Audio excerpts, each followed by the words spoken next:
राम राम भाई साਰਿਆਂ ने कि कर्म की गठड़ी बांध के जग में फिरे इंसान और जैसा करे वैसा भरे ये विधि का है विधान।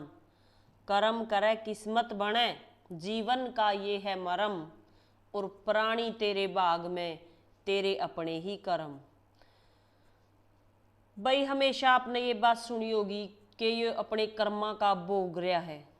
कोई भी इंसान अगर कोई भी अच्छा या बुरा काम कोई करे है तो वो अपने भविष्य में जरूर उस चीज ने भोग है, यानी वो चीज उसके भाग्य में अपने भविष्य में उसके आगे जरूर आवे है।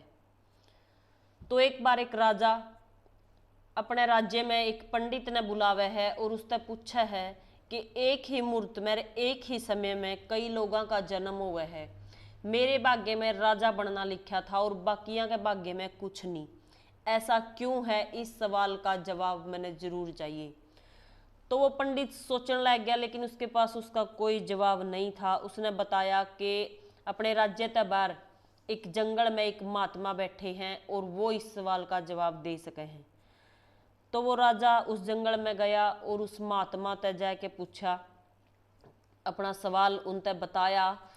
तो वो महात्मा परेशान हो गए और गुस्सा करने लग गए कि दुष्ट प्राणी इतने दिखाई नहीं दे रहा, मैं भूखा मरूं हूं और ये पत्ते खाने लग रहा हूं, मैं भूखा हूं, तो मैं तेरे इस सवाल का जवाब नहीं दे सकता। आगे ये दो पहाड़ी हैं, इनके बीच में एक और महात्मा बैठे हैं, वो तेरे सवाल का जवाब दे सके हैं, तू यहाँ से चला जा। तो वो राजा उन दो पहाड़ों के बीच में अगले महात्मा के पास चला गया और उस तक जाके वो ही सवाल कराया। तो वो महात्मा भी गुस्से में हो गए और बोले कि दुष्ट प्राणी तेने दिखाई नहीं दे रहा, मैं भूखा हूं, मैं मिट्टी खान लग रहा हूं, तो तेरे इस सवाल का कोई जवाब मेरे पास नहीं है। इस पहाड़ी की चोटी पे एक और महात्मा बैठे हैं, उसके पास जा, वो तेरे इस सवाल का जवाब जरूर देंगे। तो महाराज यानी राजा जैसे तैसे करके पहाड़ पर चले गए। क्यों? उनके मन में ये इच्छा थी कि मैंने इस सवाल का जवाब हर हाल में चाहिए। तो वो जैसे तैसे करके पहाड़ पर चले गए और उस महात्मा तक जाके यो सवाल पूछा कि महाराज एक ही समय में इतने लोगों का जन्म होया, लेकिन सिर्फ मैं ही राजा क्यों बना?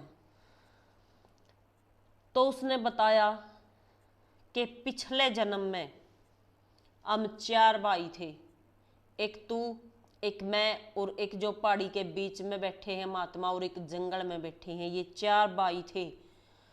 और हम जंगल में खाना खाने बैठे थे, अपनी एक एक रोटी ले रहे थे और एक गरीब आदमी, एक भूखा आदमी ओड़ा को जावा था, उस जंगल तक गुजरने लग रहा था। तो उसने कहा, उस पहले महात्मा तय कहा कि तू मैंने रोटी दे दे, मैं थोड़े से दिन और जिंदा रह लूंगा, मैंने बहुत ज्यादा जरूरत है भोजन की। तो उसने गुस्से में आके कहा, अगर मैं ये रोटी तन्ने दे दूंगा तो मैं क्या खाऊंगा, मैं क्या ये पत्ते खाऊंगा? तो उसके बाद उसने दूसरे तय यही बात कही कि मैंने थोड़ा सा खाना दे दे। तो दूसरे ने गुस्से में आके फिर कहा कि अगर मैं रोटी तन्ने दे दूंगा तो मैं क्या मिट्टी खाऊंगा? तो फिर उसने तीसरे आदमी तय यानी तीसरे भाई तय वो ही सवाल कराया, यानी मैं था वो तीसरा भाई, और मैंने कहा कि नहीं, मैं या रोटी आपने नहीं दे सकता, मैं बहुत भूखा हूं। फिर उसने यो सवाल तेरे तक कराया यानी राजा से कराया। तो उसने खुश होके अपनी रोटी उससे दे दी, बोला कोई नहीं, मैं बाद में खाना खा लूंगा, आप मेरा खाना खा सको हो। तो उसने कहा था, भाई तेरे कर्म और तेरा भाग्य हमेशा उज्जवल रहेगा, भगवान तने हमेशा खुश रखेगा, और वही चीज आज हमारे भविष्य में हमारे आगे आ रही है। और उस कर्म का फल तने मिला है एक टाइम में, एक मुहूर्त में जन्मे हुए कई लोगों का अलग अलग भाग्य हुआ है। तो हमने जैसा कराया था हम आज वो भुगतन लग रहे हैं, और तन्ने जिसा कर्म कराया था आज उसका फल तने मिला है। तो जो भी इंसान कर्म करे है, या अच्छा है या बुरा, वो उसके भाग्य में, उसके आगे, उसके भविष्य में वो जरूर आवे है। तो कोई भी गलत कर्म करने से पहले इंसान ने 1000 बार जरूर सोचना चाहिए। भाई आपको वीडियो कैसी लगी कमेंट करके ज़रूर बताना। जय हिंद, जय हरियाणा।